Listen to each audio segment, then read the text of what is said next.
पुनीत, सीधे लोगों से बात करें। देखिए, हमारे साथ इस वक्त मयूर विहार में कुछ मुस्लिम भाई लोग हमारे मौजूद हैं। यहाँ पर प्रधानमंत्री नरेंद्र मोदी जी ने कहा है यूसीसी के लिए कि एक समान कानून होना चाहिए और ट्रिपल तलाक मुस्लिम महिलाओं पर अत्याचार है। इस पर क्या कहना चाहेंगे, क्योंकि बहुत सारे जो देश हैं मुस्लिम देश पहले ही ट्रिपल तलाक को उन्होंने बैन किया हुआ है।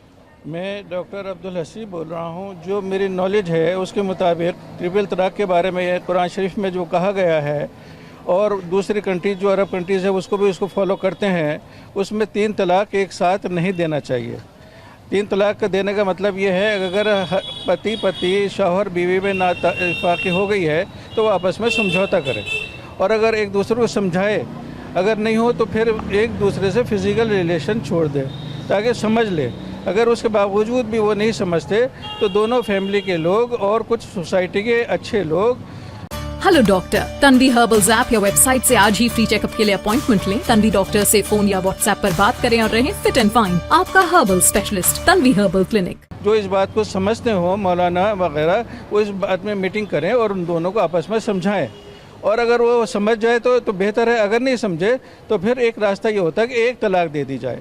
एक तलाक देते हुए पति को मालूम है कि मैं एक तलाक दे रहा हूँ। नहीं, लेकिन एक बड़ी बात उन्होंने कही, इस बारे में भी जिक्र जरूर करिएगा पुनीत लोगों से बात करते हुए। क्या इनको भी लगता है कि मुसलमानों को भड़काने की कोशिश की जा रही है, जो भेदभाव पैदा किया जाता है राजनीतिक हितों को देखते हुए?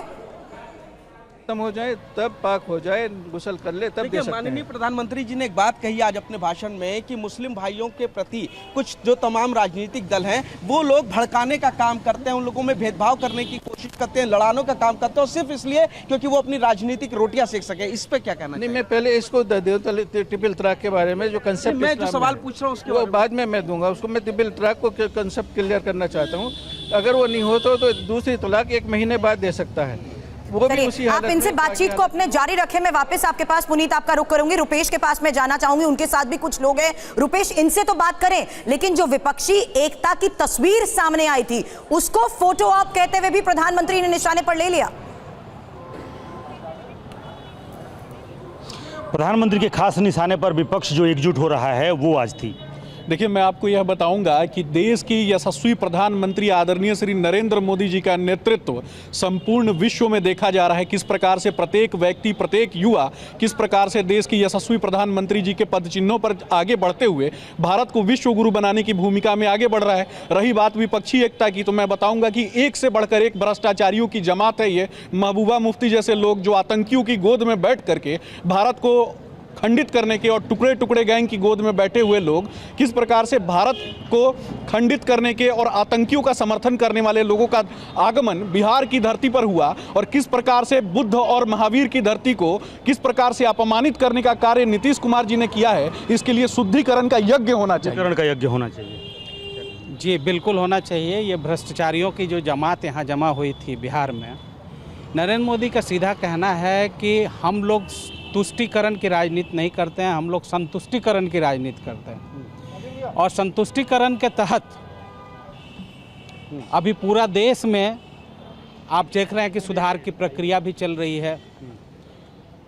बहुत सारे लोग सवाल उठा रहे थे, उधर महबूबा मुफ्ती जो आप जानते हैं कि उनका कश्मीर में क्या भूमिका रही। सवाल तो उठाए गए हैं, लेकिन इस बीच रुपेश सबसे बड़ी खबर का रुख करना चाहूंगी, क्योंकि प्रधानमंत्री मोदी के बयान पर अब कांग्रेस ने पलटवार किया है। यूसीसी को लेकर प्रधानमंत्री के बयान पर उदित राज बोले हैं, सिर्फ चुनाव में यूसीसी का मुद्दा उठाती है बीजेपी। परिवारवाद को लेकर बोले उदित राज, गांधी परिवार ने देश का विकास किया है। के समर्थन में हैं आप लोग या नहीं? देखिए, यूसीसी के समर्थन में इन्हीं का लॉ कमीशन नहीं है। 2018 में लॉ कमीशन की रिपोर्ट आई जो इन्होंने ही बैठाया था कि न यूसीसी संभव है, न ज़रूरत है इस बात का। जब चुनाव आता है तो उठा देते हैं, चाहे उत्तराखंड की सरकार हो, चाहे यूपी की हो, चाहे हिमाचल प्रदेश हो, चाहे और जगहों पे, और जब सत्ता में आ जाते चुप हो जाते। तो देश के लोगों को मैं कहना चाहूँगा कि इनके जो फर्जीगिरी में न फंसे। ये न यूसीसी लाना चाहते हैं, न ये जो कॉमन ये जो कह सकते हैं, ये कुछ करना नहीं न पसमानदा को कोई अधिकार देना चाहते हैं। चुनाव में मुद्दा बना देंगे। अगर गांधी परिवार के बेटे बेटी का विकास चाहते हैं तो कांग्रेस को वोट दीजिए। अखिलेश यादव, स्टालिन, तमाम नेताओं के पिताओं का नाम लिया है कि इनके बेटे बेटी का विकास चाहते हैं तो इनकी पार्टियों को वोट कीजिए। जब से आए हैं दलितों का, पिछड़ों का, महिलाओं का विकास रुक गया हो, गांधी परिवार से विकास हुआ है। ये विकास किसका करते हैं? मनवादी शक्तियों का करते हैं और अडानी अंबानी का करते हैं। तब से ये आए हैं, तब से 9 साल से इन समाज के लिए कुछ नहीं मिल रहा है। इन्होंने छीन लिया जो कांग्रेस ने दिया भी था।